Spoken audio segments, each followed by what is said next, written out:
মেনে কাজ করুন, মানছেন না পুলিশ, যেখানে সেখানে অ্যারেস্ট করে, সৃজনকে অ্যারেস্ট করলো, করা যায় না, বেআইনি গ্রেপ্তার। সে গরিবের অধিকার রক্ষার লড়াইয়ে নেমেছিল, তার সঙ্গে সাধারণ মানুষ নেমেছিল, যাদেরকে গ্রেপ্তার করা হয়েছে পুলিশ বেআইনি কাজ করেছে। লাঠি চালিয়ে শুধু বেআইনি কাজ করেনি, এদের গ্রেপ্তারিও বেআইনি। যারা গ্রেপ্তার করে সেই পুলিশের এগেন্সে ব্যবস্থা নেওয়া উচিত। পুলিশ কখনো কাউকে মাথায় লাঠি মারতে পারে না। কালকের ভিডিও দেখলে দেখবেন পুলিশ লাঠিটা মাথাটা এইরকমভাবে উঁচিয়ে মারছে, যেটা সরাসরি মানবাধিকার লঙ্ঘন করে। সরাসরি পুলিশকে রেগুলেট করার যে গাইডলাইন ফ্রেম করা আছে, পুলিশ মব রেগুলেট করার, সেই গাইডলাইনে সরাসরি ভায়োলেশন।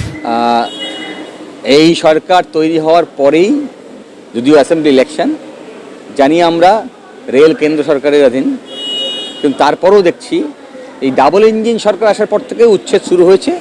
ডাবল ইঞ্জিন সরকার আসার পর থেকে গরিবের উপর আক্রমণ শুরু হয়েছে। ডাবল ইঞ্জিন সরকার আসার পরেই মানুষের কন্ট্রোল করার চেষ্টা করা হচ্ছে।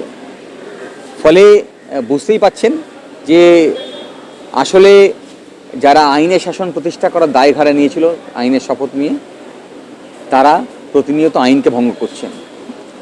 যাদবপুরের অঞ্চলের ক্ষেত্রে আদালতের নির্দেশ আছে।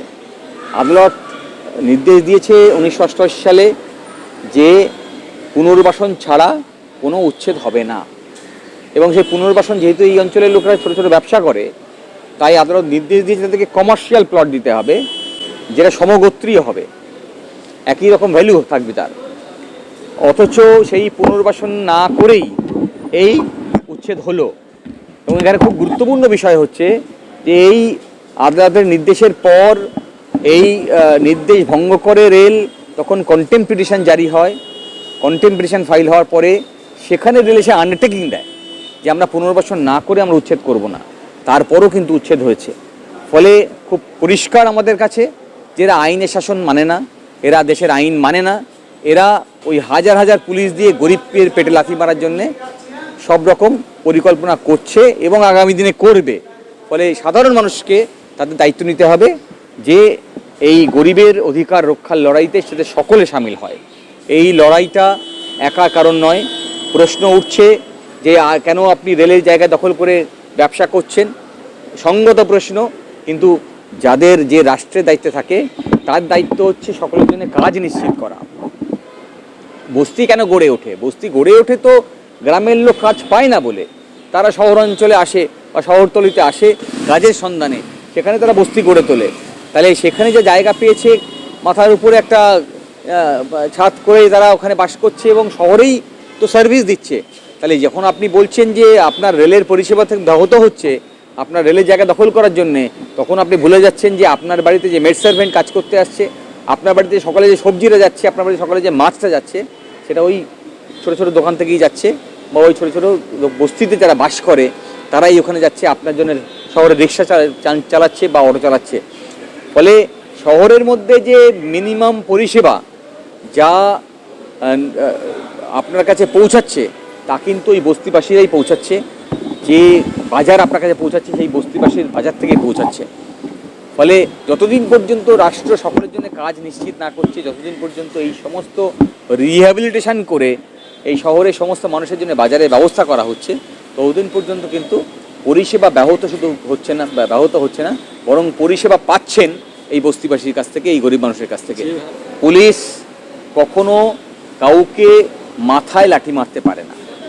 কালকের ভিডিও দেখলে দেখবেন পুলিশ লাঠিটা মাথাটা এইরকমভাবে উঁচিয়ে মারছে, যেটা সরাসরি মানবাধিকার লঙ্ঘন করে। সরাসরি পুলিশকে রেগুলেট করার যে গাইডলাইন ফ্রেম করা আছে, পুলিশ মব রেগুলেট করার, সেই গাইডলাইনে সরাসরি ভায়োলেশন করছে পুলিশ। ফলে প্রতিটি পুলিশ যারা এই কাজে ছিল ইনভলভ, তাদের সকলের বিরুদ্ধে বিভাগীয় তদন্ত হওয়া উচিত বলে আমি মনে করি।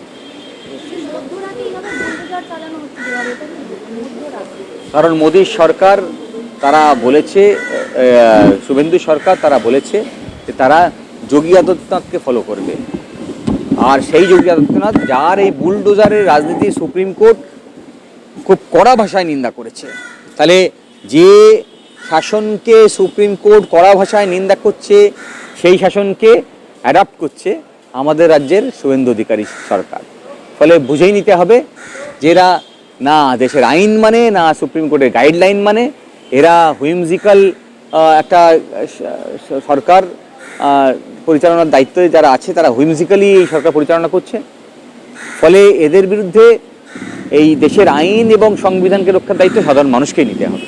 সেইটা মেনে কাজ করুন, মানছেন না পুলিশ, যেখানে সেখানে অ্যারেস্ট করে, যে সৃজনকে অ্যারেস্ট করলো, করা যায় না। সেইটা মেনে কাজ করুন, মানছেন না পুলিশ, যেখানে সেখানে অ্যারেস্ট করে, যে সৃজনকে অ্যারেস্ট করলো, করা যায় না। বেআইনি গ্রেপ্তার। সে গরিবের অধিকার রক্ষার লড়াইয়ে নেমেছিল, তার সঙ্গে সাধারণ মানুষ নেমেছিল। যাদেরকে গ্রেপ্তার করা হয়েছে পুলিশ বেআইনি কাজ করেছে। লাঠি চালিয়ে শুধু বেআইনি কাজ করেনি, এদের গ্রেপ্তারিও বেআইনি। যারা গ্রেপ্তার করে সেই পুলিশের এগেন্সে ব্যবস্থা নেওয়া উচিত। হ্যাঁ, তা আমি তো একটু আগেই কোনো একজনকে বললাম যে এই সরকারের কাজ হচ্ছে গরিবকে উচ্ছেদ করা আর সাধারণ মানুষের কন্ট্রোল করা। হ্যাঁ, ওই জন্যই তো কক্রোচ জনতা পার্টি তৈরি হচ্ছে।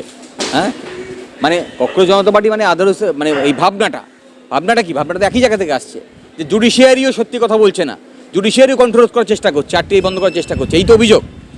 তাহলে সেই অভিযোগ, একই অভিযোগ এই শুভেন্দু সরকারের বিরুদ্ধে, মোদী সরকারের বিরুদ্ধেও। হ্যাঁ, ফলে এর বিরুদ্ধে সবাইকে একসঙ্গে লড়তে হবে।